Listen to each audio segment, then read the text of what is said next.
Hi. I have been very curious about Emilia Perez ever since I saw the I want to know about exchange operations. You probably already know. If you don't, save yourself. But I've been very intrigued in how this movie actually is. I've only heard bad things. But I don't know. Curiosity killed the cat, I guess. Also, like, I'm trans. Hi, if you're new here, I'm trans. So I like consuming trans-focused media, good or bad, to talk about it. So, some basics about Emilia Perez if you were also fortunate enough to have really not, perceived it until now. It premiered at Cannes Film Festival May 2024, May 18th. Was released in theaters last November, on November 1st, 2024. It was directed by... Hold on, the cat went in. Please don't step on my computer. I'll cry. Say hello. It was directed by Sorry, I took French for 2 years in high school and I don't remember a single part of it. Jacques Adiard. I'm probably trying too hard. It was written by him, Thomas Bittigan. No one's gonna be looking at me now because you're here. Leah Mysus with Nicolas Levechi, inspired by the novel Un Coup by Boris Rezon. This film had the most 2025 Oscar nominations, coming in at 13. Once I found out that it won Oscars for Best Supporting Actress and Best Original Song, I finally cracked. I had to watch it. It was time. It also won Best Motion Picture for musical or comedy at the Golden Globes, beating Wicked, which I have seen Wicked, and it was excellent. So now that we've got those basics out of the way, I'm looking down a lot because I actually took extensive notes while I watched it, and then separated them all into like categories, which I'll introduce in a second. For the characters, we have Zoe Saldana playing Rita, Carla Sofia Gascon, playing Emilia, and Selena Gomez playing Jessie. I think on paper this movie sounded really compelling. I mean, if you're unfamiliar, it's in its basic form. A drug dealer wants to fake their own death so that they, assigned male at birth, can live as their true self. Whole lot of misgendering going on in this movie. I'm sorry, I just have to say that now. Including from Carla Sofia in interviews, but I'm not here to talk about that. Moving on. I went into this thinking that the main plot was Emilia trying to escape, and like the climax would be her finally escaping the cartel and like getting to live her true life. That was actually like act 1 of the movie and was honestly a bit rushed. So that brings me on to section 1 of 3, the actual quality of the movie. How did I actually feel like watching the film? I'm a film major, which means I'm qualified to like ruin all of your favorite movies and overanalyze films. It broke the show don't tell rule like in the first scene. It had Zoe Saldana's character. I'm probably going to be referring to everyone's characters by like their real people names, not their characters' names, so apologies. During the opening scene, we see Zoe Saldana's character doing her lawyer thing. She's kind of off to the sidelines, and in her brain she's narrating everything down to like, oh, that guy always forgets this stuff, when really I could tell from the action in the scene that he's forgetful. If she's like very obviously like reminding him like, oh, here's that paper for you, like you can just tell from the scene like, oh, I can see that he's forgetful because she's kind of annoyed and reminding him of this thing. So that was already kind of annoying. There was not nearly enough exposition because Zoe Saldana's character is apparently such a good lawyer that she just has to get kidnapped by a cartel leader to help them secretly carry out their plan to transition. But I don't think they really proved why Zoe's character would be that amazing that like you would want to kidnap her for her services. Like, based on her narration, she's like very much like, oh, I know what's going on, but I feel like it would have been way more interesting to like see her like defending a case, like seeing her really succeed at her job, to demonstrate how talented she is and why I should care. I also think they should have shown more about how powerful is this cartel leader. Like, it felt more like they were just kind of banking on my pre-existing knowledge of like how I assume a cartel leader is, which I don't know much about.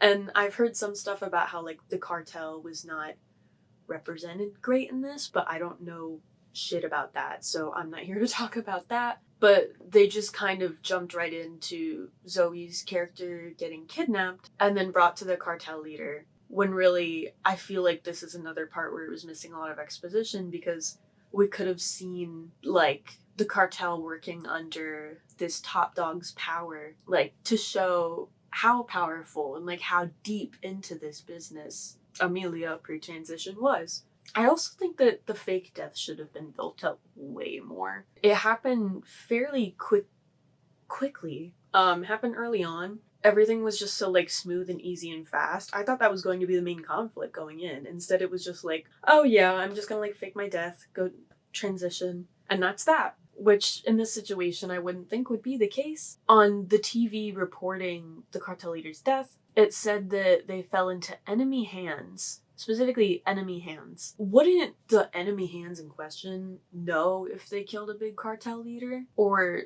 like, wouldn't they, like, try to find a body? Like, I don't know. This is another thing where I don't know much about the cartel, so I'm not really going to speak on it too much, but it just all felt very nonchalant to me, which I imagine it wouldn't have been. I also keep thinking about how Spanish speakers said that the Spanish in this movie sounds like nonsense.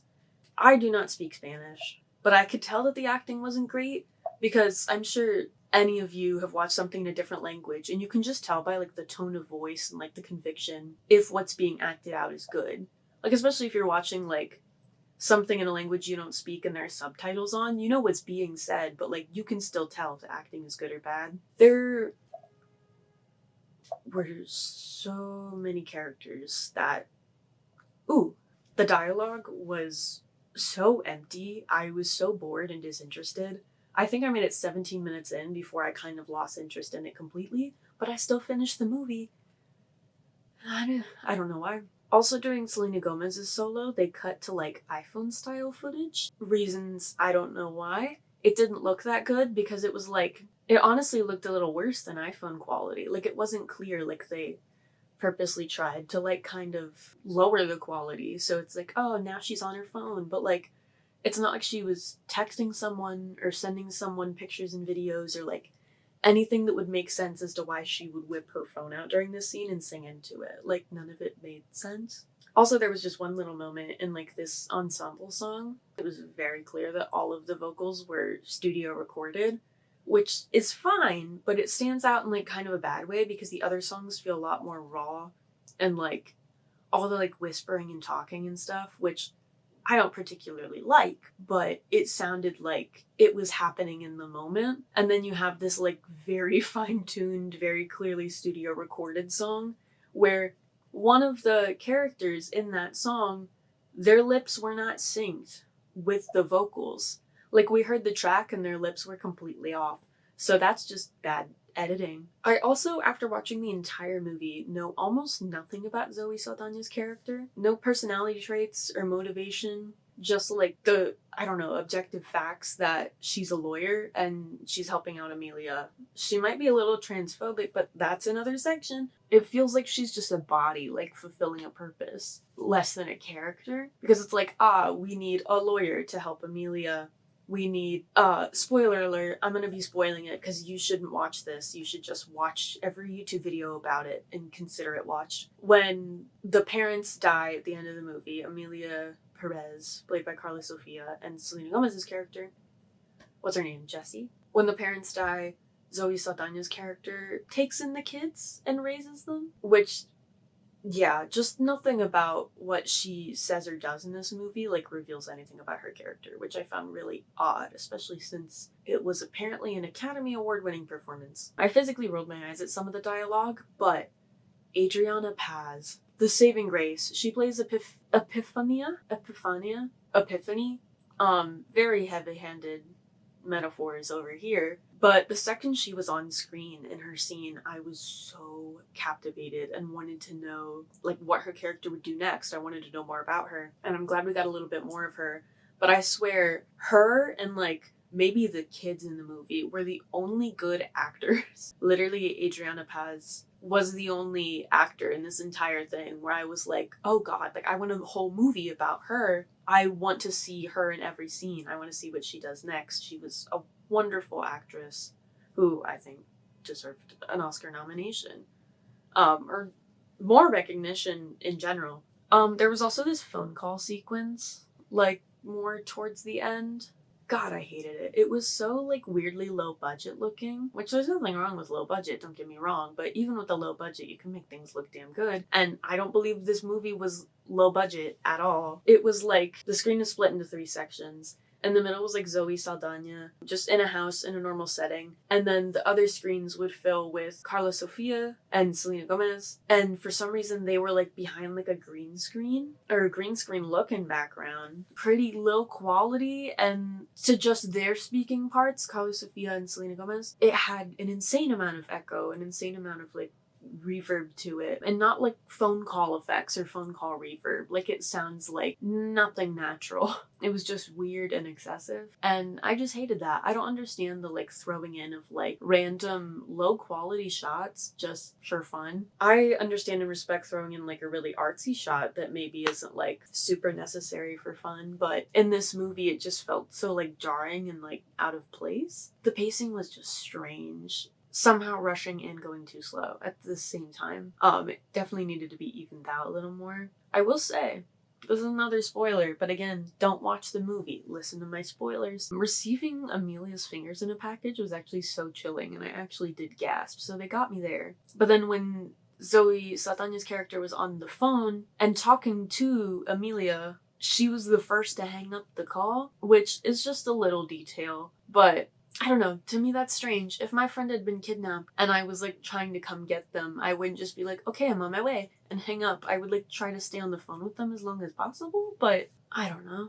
Selena and Carla's characters were in this really intense emotional moment, like during a shootout, where Selena Gomez's character found out Emilia's like identity and that like, oh, your husband didn't die. It's actually me and I'm a woman. But then they started singing and it completely removed all of the tension and emotion, because there's absolutely a way to do a musical number with tension. I mean, so many stage musicals and even movie musicals do it all the time. But it usually requires vocal talent and would require the movie to commit to being weird instead of all this like kind of half-assed, lukewarm whatever. I also don't understand the point of Emilia dying. Any of them dying, I guess, because in a car crash, Selena Gomez's character, Carla Sofia's character, and the guy Selena Gomez's character was engaged to all get in a bad car crash and die. I just don't understand the point or like the meaning in the story of Emilia dying. I don't know why the writers thought everyone dying and Zoe's character being left to raise the kids was like a good logical ending. But that brings me on to section 2, which is of course transgender representation. This movie was written, directed by cisgender people. The book that this was, I think, loosely based on was written by a cisgender man. One of the earliest scenes that I found kind of disturbing, I guess is a good word, when Emilia, pre-transition, was speaking to Zoe Saldana's character after Zoe Saldana's character was kidnapped. She mentions that she's been on estrogen for 2 years, and I guess prove that, she like unzips her jacket, shirt, whatever she's wearing, to I guess flash her like little estrogen boobies, which Zoe Saldana's character has like a negative reaction to, which, one, why are we flashing in the first place? Just say you've been on estrogen, and like, what's she gonna do? Like, argue with you? Like, you know what you've been doing. And also, Zoe's reaction is just gross. Or Rita. I'm not insulting Zoe Saldana. I know this sounds like that. I'm really not insulting the actors. I was gonna say anyone, but that's not true. The director, I am insulting, and the writers. The cast, it was a shit movie. I don't know how much better it would have been if someone else was casted, so I'm not even going to dip into that too much. Yeah, no, at the beginning of this, I said that they fucked up the show don't tell rule. I didn't expect the show don't tell to only be in a transphobic light when it finally happens. This is towards the beginning of the movie, but I swear the only like show don't tell scenes are kind of transphobic. Like, why are we establishing upon first meeting Emilia that like she's weird? Or like I said, Zoe Saldana's character just had a negative reaction during the viral song, like From Penis to Vagina, that song. The doctor asked Zoe Saldana's character if she's the one transitioning, and she was like offended,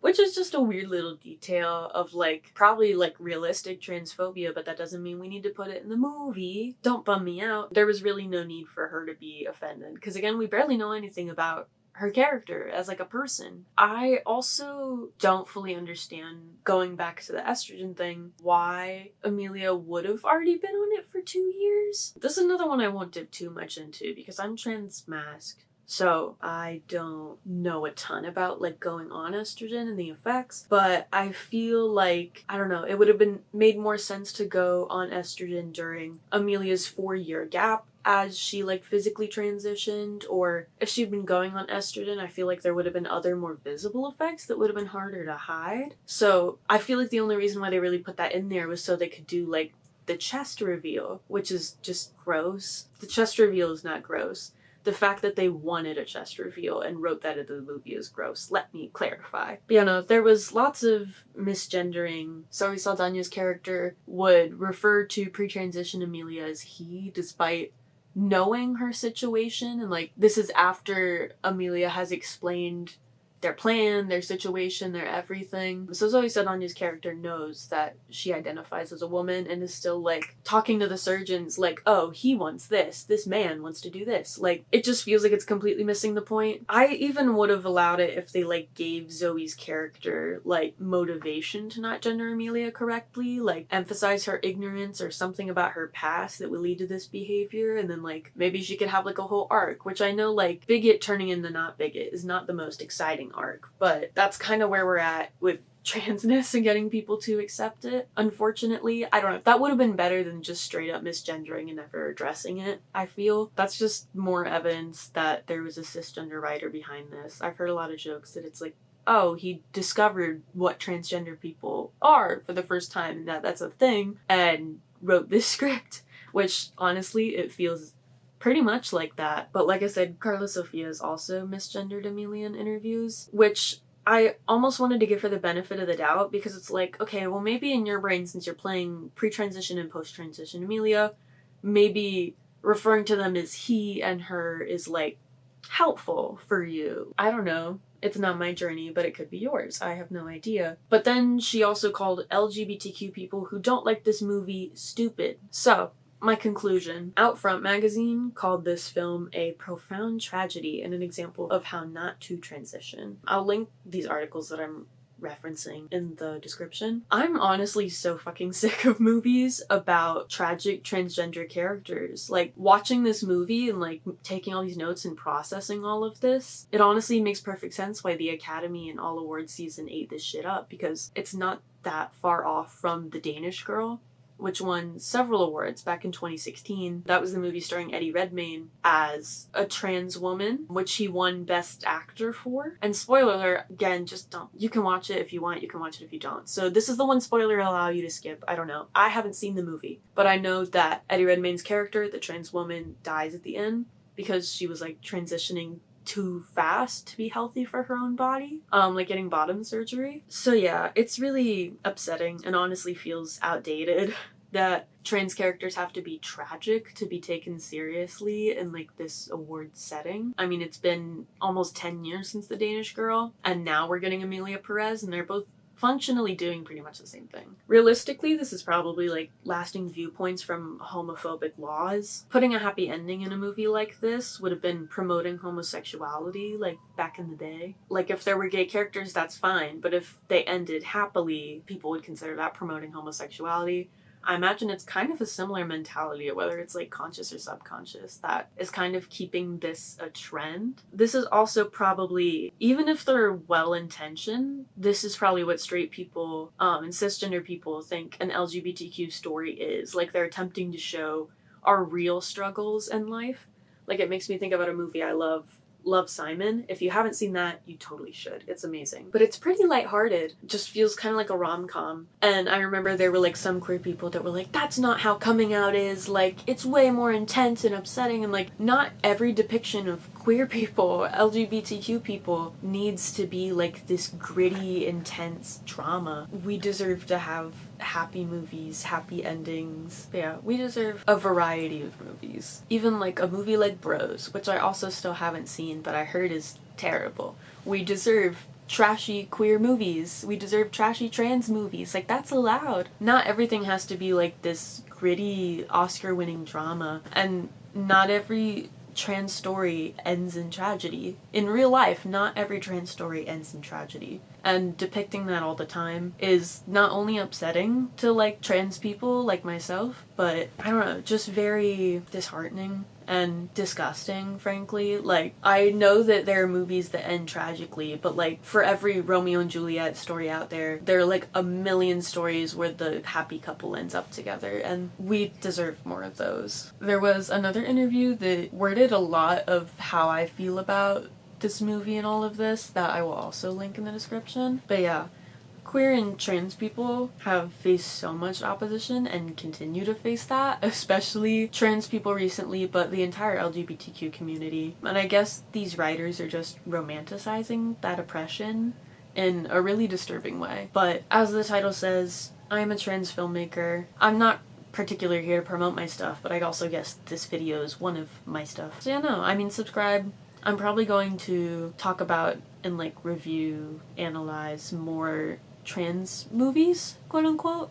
Movies with like trans characters, trans actors, trans subjects, because it's something I'm very interested in. Not only because I'm trans, but just because this is something I think about a lot. And like I said, I'm a film major, so I love watching movies. So yeah, if you want more of this or anything else, keep watching my videos. Thank you for watching. Bye!